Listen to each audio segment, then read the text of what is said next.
Hi. This is just a story that struck me, maybe because I think this lady might be my own age or pretty close to it. After nearly 20 years, it feels like the floodgates are opening at last. I'm no longer a cold statistic. I'm a fellow Irish citizen. I'm your sister, your daughter, the mother you chat to at the school gate, the woman you share the office with. But for 20 years, I have felt like a nameless, faceless statistic, until I read these stories and realised I wasn't alone. The common thread I'm seeing in all the stories bravely brought forward is a theme of anger, silence, despair, abandonment. My own experience has all of that in abundance. At the ripe old age of 19, I felt in 1998 that Ireland was the land of endless opportunities for me. I thought I'd followed all the rules, studied hard, kept the goal of a career in my sights, got my qualifications, and then the world is your oyster. But life sometimes doesn't go according to plan, and I was pregnant. Horror was the first feeling, pure horror. Rage at myself for being so irresponsible, and then the panic set in. How in God's name was I going to have a baby? Last night I rooted out an old diary I had back then and reread what the 19-year-old me thought at the time. I wrote a list, trying to rationalise my decision. Reasons to have a baby now. 1. Babies are lovely and will love you forever. 2. Me and Paul love each other and will probably get married one day. 3. Guilt if I don't have it. Reasons not to have a baby now. 1. We have no money. 2. We have no jobs. 3. We have nowhere suitable to live with a baby. 4.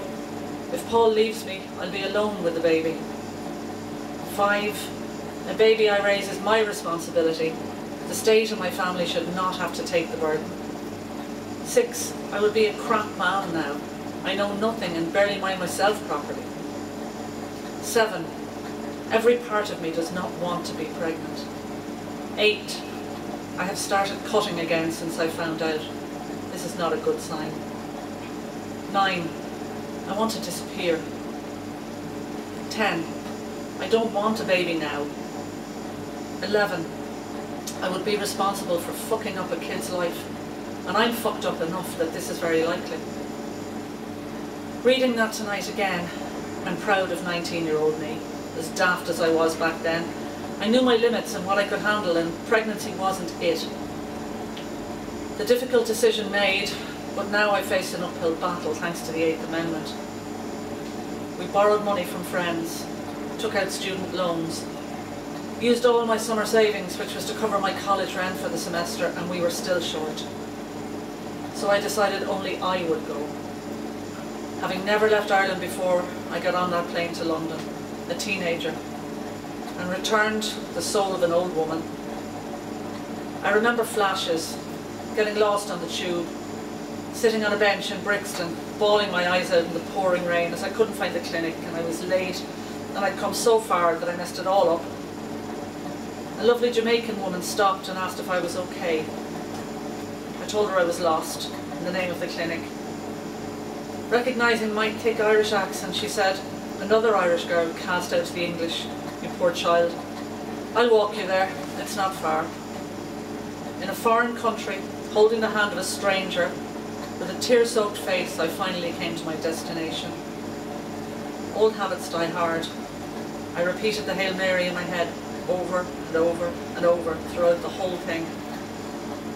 Afterwards, going to the bathrooms and cutting the insides of my thighs so badly, I had to wrap nearly a full roll of toilet paper around it to stop the bleed. But the physical pain was a relief. My mind had gone into a very dark place. I had to stay the night and leave early the next morning for a long journey back to the country that had rejected me, back to where I would be labelled a murderer, back to a secret, the silence, the sense you were not the only one. Myself and Paul didn't end up getting married in the end. The love of my life turned out to be not so lovely. For years, I was exposed to various protests, horrific posters pushed in my face, strangers who knew nothing about me casting their judgments upon me. And then I read the first article that spoke to me. written by Emer O'Kelly, where she said many of these young girls had the maturity to recognise their immaturity, and I wept in relief that someone got it. As I enter a phase of life where my reproductive chapter is closed, I feel relief. It's been a traumatising experience.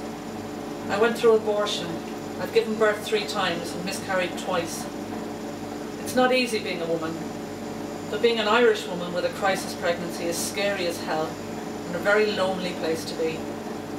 Regardless of the outcome, on the 25th of May, I can finally say I wasn't abandoned by my fellow countrymen and women. We were just whispering our discontent for all these years. It was hard to hear us, but by God they hear us now. Every mother wants more for her children than what they had. I want freedom for my daughters so they may never have to take their mother's journey. I can hear the roar of women's silence. Our time has come. Repeal the 8th.